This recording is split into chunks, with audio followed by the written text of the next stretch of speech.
Hello students, welcome to the YouTube channel. So in this session, we are going to discuss the Waqf Amendment Act 2025.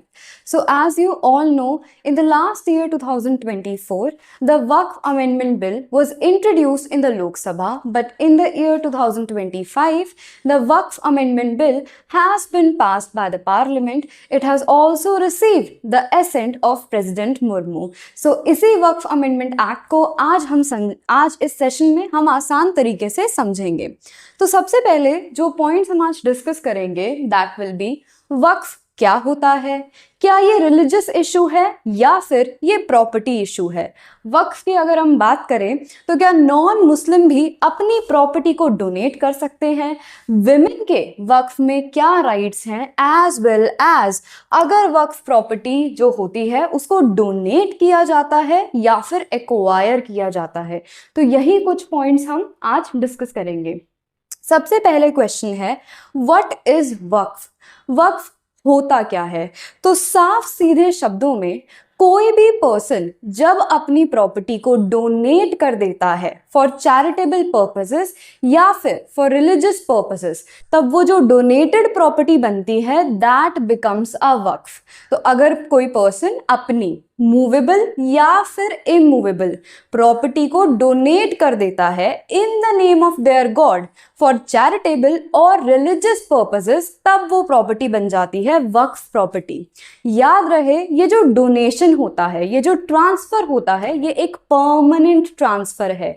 एक बार अगर आपकी property आपने वक्फ को donate कर दी तो फिर आप अपनी प्रॉपर्टी को वापस नहीं ले सकते।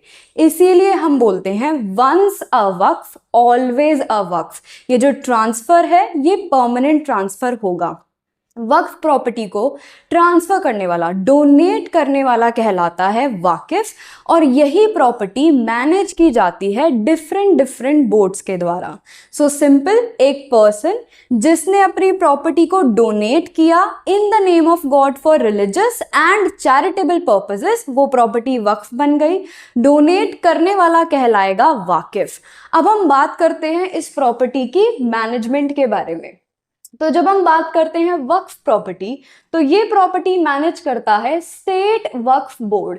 तो हर स्टेट में अपने अपने वक्फ बोर्ड होते हैं जो इस प्रॉपर्टी को मैनेज करता है। स्टेट वक्फ बोर्ड इस प्रॉपर्टी की मैनेजमेंट के लिए एक पर्सन को अपॉइंट करते हैं और ये पर्सन कहलाता है मुतावली। तो मुतावली को अपॉइंट किया जाता है by state Waqf board to manage this Waqf property. हर स्टेट में अपने अपने वक्फ बोर्ड होते हैं और सेंटर की अगर हम बात करें तो यहाँ पर हमारे पास एक सेंटर काउंसिल होता है। तो सेंटर में there is Waqf council, state में state Waqf board. State Waqf board के मेंबर्स नॉमिनेट किए जाते हैं by the state government. Centre council, centre Waqf council के मेंबर नॉमिनेट किए जाते हैं by the central government. Now let's see next, जो मुतावली होता है, हमने बात करी थी कि state Waqf board Waqf property को मैनेज करने के लिए एक मुतावली को अपॉइंट करते हैं। अब ये जो मुतावली है ये इस प्रॉपर्टी को ट्रांसफर नहीं कर सकता, ये इस प्रॉपर्टी को बेच नहीं सकता। मुतावली का क्या राइट है? तो मुतावली का काम है कि इस प्रॉपर्टी पे वो इनकम जनरेट करेगा। तो जो वक्फ की प्रॉपर्टी है उसको मुतावली देखेगा और उसका काम है कि वो इस प्रॉपर्टी पे एक इनकम जनरेट करेगा। ये जो इनकम जनरेट की गई है इस इनकम को फर्दर यूज किया जाएगा by the Muslim community for their religious and charitable purposes. तो ये इनकम भी वो यूज करेंगे।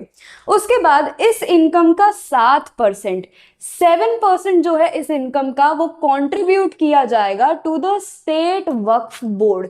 तो मुतावली ने इनकम जनरेट करी जो बेसिकली मुस्लिम कम्युनिटी यूज करेगी अपनी मैनेजमेंट के लिए, और इसी इनकम का 7% आप कंट्रीब्यूट करोगे स्टेट वक्फ बोर्ड को।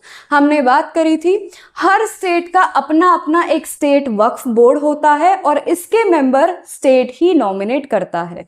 सिमिलरली अगर हम बात करें सेंटर के लेवल की, तो सेंटर के लेवल पे हमारे पास वक्फ काउंसिल होता है जिसके मेंबर नॉमिनेट किए जाते हैं बाय द सेंट्रल गवर्नमेंट। तो state Waqf board as well as there is central Waqf council.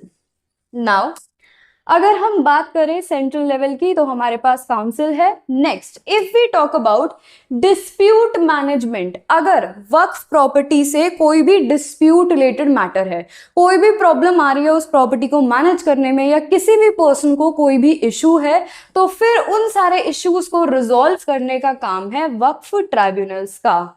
तो वक्फ ट्राइब्यूनल्स उन इश्यूज को रिजॉल्व करेंगे।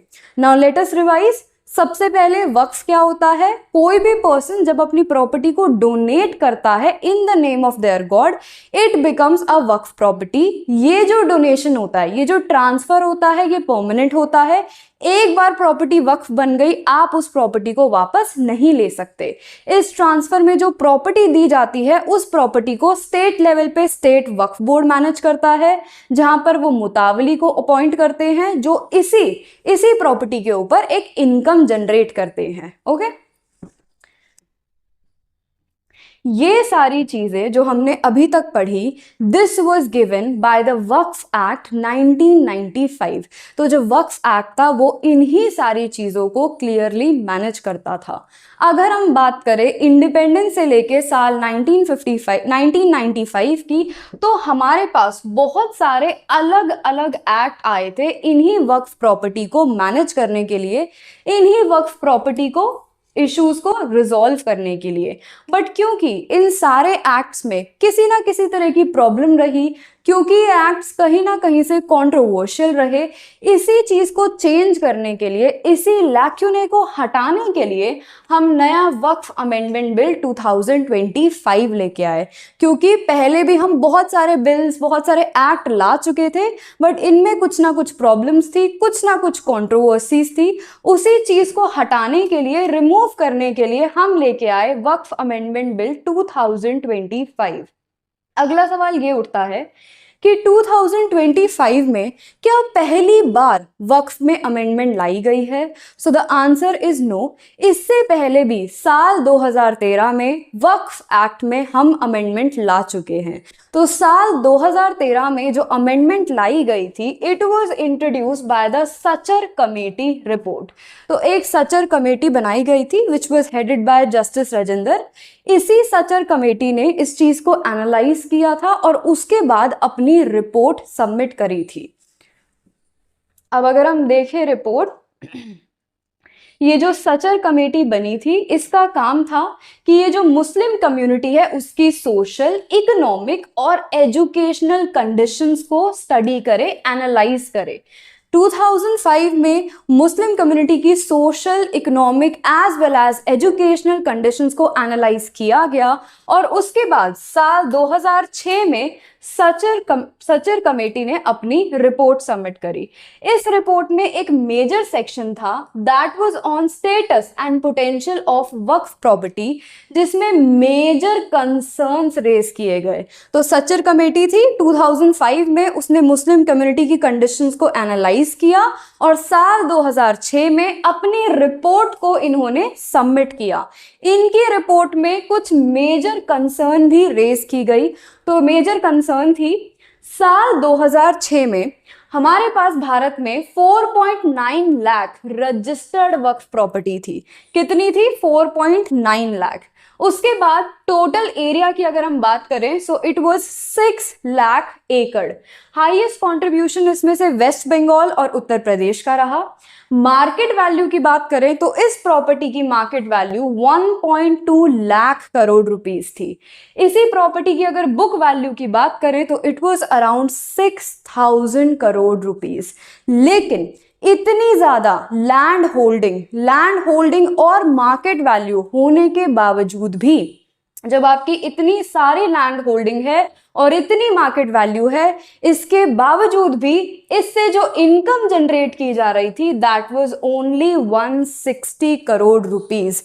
यही थी इस कमेटी की मेजर कंसर्न कि इतना सब लैंड होल्डिंग, मार्केट वैल्यू होने के बाद भी आप इतनी कम इनकम क्यों जनरेट कर रहे हो। इससे हमें साफ पता चल रहा है कि ये जो वक्फ प्रॉपर्टी है इसकी अंडर यूटिलाइजेशन की गई है एज वेल एज इसकी मिसमैनेजमेंट की गई है।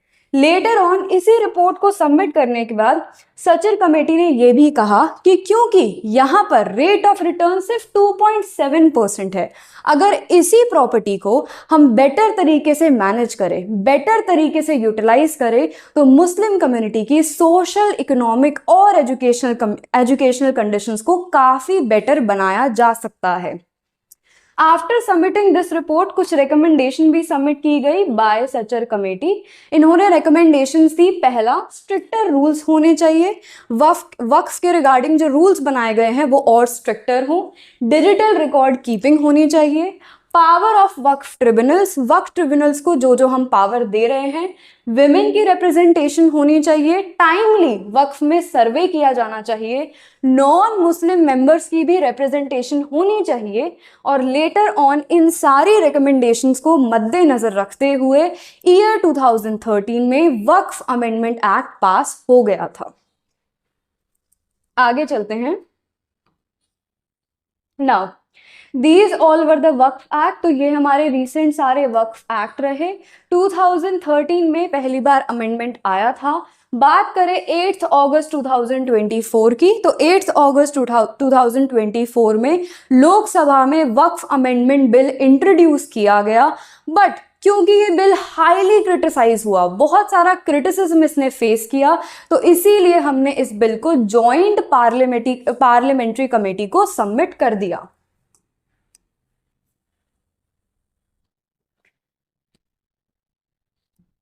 Since this bill was highly criticise, क्योंकि ये हाईली क्रिटिसाइज था, इसीलिए हमने इस बिल को जॉइंट पार्लियामेंट्री कमेटी को सबमिट कर दिया, जिसके बाद काफी सारे पब्लिक एक्सपर्ट्स और स्टेक होल्डर से बात की गई, इन्होंने अपना ओपिनियन इकट्ठा किया और फिर इस कमेटी ने 25 रिकमेंडेशंस दिए जो कि लेटर ऑन इस बिल में ऐड किए गए। सो फाइनली रिपोर्ट 30 जनवरी 2025 को सबमिट हुई and this bill was passed from the Lok Sabha as well as Rajya Sabha. ये बिल पार्लियामेंट ने पास कर दिया। इस बिल को प्रेसिडेंट की एसेंट भी मिल गई। Now, let us see some controversial parts of the act। अब हम समझते हैं कि ये जो बिल था, ये जो एक्ट पहले था वक्फ अमेंडमेंट एक्ट, इसमें कौन कौन से कंट्रोवर्शियल पार्ट थे और क्या अमेंडमेंट के बाद, क्या अब जो हम अमेंडमेंट लाए हैं, क्या इसके बाद हमने उस एक्ट के इन कंट्रोवर्शियल पार्ट को हटाया या आज भी वो नहीं हट पाए हैं। तो पहला इसका एक्ट है dedication of property bye non Muslim. अगर हम बात करें पुराने वाले एक्ट की, तो पुराने वाले एक्ट में लिखा था कि अगर कोई नॉन मुस्लिम भी है, अगर कोई नॉन मुस्लिम भी है तो वो भी अपनी प्रॉपर्टी को डोनेट कर सकता है चैरिटेबल या रिलीजियस पर्पसेस के लिए। सो अगर नॉन मुस्लिम भी प्रेजेंट है तो वो भी अपनी प्रॉपर्टी वक्फ के लिए दे सकता है।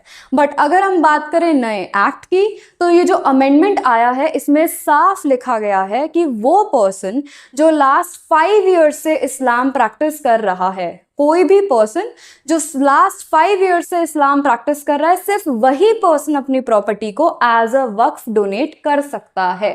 तो न्यू अमेंडमेंट में लास्ट 5 ईयर्स से अगर आप कर रहे हो इस्लाम प्रैक्टिस, तभी आप अपनी प्रॉपर्टी को एज वक्फ डोनेट कर सकते हो। Now let us see the next provision, Waqf by user. बात करें हम पुराने वाले एक्ट की, तो वहां पर एक पॉइंट दिया गया था वक्फ बाय यूजर। वक्फ बाय यूजर का मतलब क्या होता है कि कोई प्रॉपर्टी, मान लीजिए कोई पीस ऑफ लैंड है और उस पीस ऑफ लैंड को पिछले कुछ समय से, एक मान लीजिए 1 साल से कोई पीस ऑफ लैंड है जिसको 1 साल से लगातार लोग यूज कर रहे हैं ऑफर्स, प्रेयर ऑफर करने के लिए। तो कुछ टाइम से अगर एक पीस ऑफ लैंड कुछ लोग यूज कर रहे हैं अपने रिलीजियस पर्पसेस के लिए, अपनी प्रेयर्स ऑफर करने के लिए, तो बाय वे ऑफ यूज कि वो इस लैंड को बहुत टाइम से यूज कर रहे हैं, वो उस लैंड को वक्फ डिक्लेयर कर सकते हैं। तो कोई पब्लिक प्लेस है, कोई पब्लिक लैंड है, अगर उसको काफी टाइम से यूज किया जा रहा है रिलीजियस पर्पसेस के लिए, प्रेयर्स ऑफर करने के लिए, तो भी हम just by Waqf by user उसको एज अ वक्फ डिक्लेयर कर सकते थे। लेकिन अगर हम बात करें नई अमेंडमेंट की, तो ये जो प्रोविजन था वक्फ बाय यूजर, इसको हटा दिया गया है। अब आप किसी भी लैंड को, किसी भी प्रॉपर्टी को just by way of use presume नहीं कर सकते, अज्यूम नहीं कर सकते कि वो अब कोई वक्फ प्रॉपर्टी होगी। Now let us see another provision, government land amendment, government property identified as वक्फ will cease to be a वक्फ। तो मान लीजिए कोई प्रॉपर्टी है, अगर इस प्रॉपर्टी का कोई ऑफिशियल रिकॉर्ड नहीं है, अगर कोई प्रॉपर्टी है आपके पास, ठीक है, इस प्रॉपर्टी का कोई ऑफिशियल रिकॉर्ड नहीं है, ऑफिशियल रिकॉर्ड में ये मेंशन नहीं है कि ये वक्फ प्रॉपर्टी है, तो ये प्रॉपर्टी गवर्नमेंट को ही बिलोंग करेगी। अगर कोई प्रॉपर्टी जिसका ऑफिशियल रिकॉर्ड हमारे पास प्रेजेंट नहीं है कि वो वक्फ प्रॉपर्टी है, so this property will belong to the government. Revenue records को एडिट किया जाएगा और फिर उसके बाद इस प्रॉपर्टी का नाम वक्फ प्रॉपर्टी की लिस्ट से रिमूव कर दिया जाएगा। Now let us see another provision. अब हम बात करते हैं who decides which property is वक्फ। अब स्टेट में कौन डिसाइड करता है, अगर कोई स्टेट है तो उसमें कौन डिसाइड करेगा कि ये प्रॉपर्टी वक्फ प्रॉपर्टी है या नहीं है, तो ये काम है सर्वे कमिश्नर का। तो सर्वे कमिश्नर एक पर्सन है जो सर्वे कंडक्ट करते हैं ये जानने के लिए कि ये प्रॉपर्टी वक्फ है या नहीं है। सर्वे करने का जो भी खर्चा होता है वो सारा सरकार उठाती है। ये सर्वे करते हैं, उसके बाद ये सरकार को सबमिट करते हैं, फिर वो स्टेट वक्फ बोर्ड के पास जाता है और ऐसे करते करते फाइनली उस प्रॉपर्टी की नोटिफिकेशन ऑफिशियल गजेट में डाल दी जाती है। तो सर्वे कमिश्नर है, सर्वे कमिश्नर ने सर्वे किया ये जानने के लिए कि ये वक्फ प्रॉपर्टी होगी या नहीं होगी। जैसे ही सर्वे कंप्लीट हो गया, वो प्रॉपर्टी वक्फ बन गई, उस प्रॉपर्टी की नोटिफिकेशन डाल दी जाएगी ऑफिशियल गजेट में।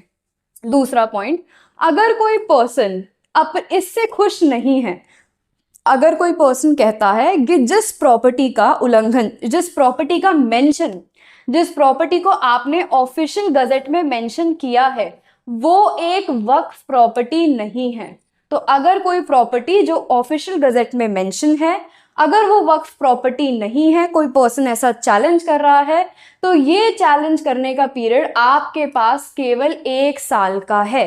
1 साल के बाद आप इस चीज को चैलेंज नहीं कर सकते क्योंकि फिर स्टेट वक्फ बोर्ड उस प्रॉपर्टी को एज अ वक्फ रजिस्टर कर चुके होंगे। Next point, tribunal issue. अगर हम बात करें वक्फ रिलेटेड मैटर्स की, तो वक्फ रिलेटेड जो भी प्रॉब्लम्स होती हैं, जो भी इश्यूज होते हैं, वो डायरेक्टली जाते हैं वक्फ ट्राइब्यूनल्स में। नॉर्मल केसेस की अगर हम बात करें, नॉर्मल प्रॉपर्टी मैटर्स जो होते हैं वो आपके सिविल या रेवेन्यू कोर्ट्स में जाते हैं। बट अगर हम बात करें वक्फ प्रॉपर्टी के मैटर्स की, तो वो सिर्फ और सिर्फ वक्फ ट्रिब्यूनल्स में ही जा सकते हैं और वक्फ ट्रिब्यूनल्स का जो फैसला होता है वो फुल एंड फाइनल होता है। इस फैसले को आप हाई कोर्ट में चैलेंज कर सकते हो, लेकिन सिर्फ और सिर्फ टेक्निकल ग्राउंड पे, यानी कि अगर कोई लीगल एरर है या फिर कोई कॉन्स्टिट्यूशनल मैटर है, सिर्फ इसी ग्राउंड के बेसिस पे आप वक्फ ट्रिब्यूनल के डिसीजंस को चैलेंज कर सकते हो। उसके अलावा इन ट्रिब्यूनल्स के जो फैसले होते हैं वो फुल एंड फाइनल होते हैं। आप नॉर्मल रीजंस पे, नॉर्मल बेसिस पे उनको हाई कोर्ट में अपील नहीं कर सकते। Now let us see what were the problems. Problems ये थी, पहला, ये जो सर्वे कमिश्नर था जिसको सर्वे करने के लिए अपॉइंट किया गया था, ये एक स्टेट की अथॉरिटी नहीं थी। दूसरा, सिर्फ आपको 1 साल का टाइम दिया गया है चैलेंज करने के लिए। आपकी प्रॉपर्टी अगर वक्फ बोर्ड ने डिक्लेयर कर दी, अगर सर्वे कमिश्नर ने बोला कि ये प्रॉपर्टी वक्फ प्रॉपर्टी है, ऑफिशियल गजेट में अगर आपकी प्रॉपर्टी की नोटिफिकेशन आ गई, तो उसको चैलेंज करने का आपके पास सिर्फ 1 साल का समय है। कौन देखता है रोज रोज ऑफिशियल गजेट? आपको कैसे पता चलेगा कि आपकी प्रॉपर्टी को ऐसे एस्टैब्लिश किया गया है? और अगर किया भी गया है तो आपके पास सिर्फ 1 साल का समय है। नेक्स्ट, प्रॉपर्टी डिस्प्यूट जो है वो सिर्फ और सिर्फ कहां जाते हैं? वक्फ ट्रिब्यूनल्स में। तो वक्फ रिलेटेड कोई प्रॉपर्टी डिस्प्यूट्स है वो सिर्फ वक्फ ट्रिब्यूनल में जाते हैं, जिसका डिसीजन फुल एंड फाइनल होता है। चांसेस जीतने के यहाँ बहुत ब्लीक होते हैं और सिर्फ किसी लीगल एरर में ही आप उसको हाई कोर्ट में अपील कर सकते हैं।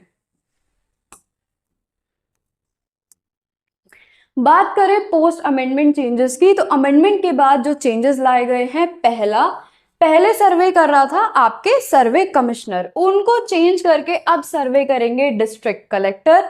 अगर डिस्ट्रिक्ट कलेक्टर को लगता है कि ये प्रॉपर्टी वक्फ प्रॉपर्टी नहीं है तो फिर उस प्रॉपर्टी को वक्फ प्रॉपर्टी नहीं माना जाएगा। दूसरा, अगर हम बात करें डिस्प्यूट रेजोल्यूशन की, तो इस प्रोसेस को न्यूट्रल और ट्रांसपेरेंट बनाया गया है।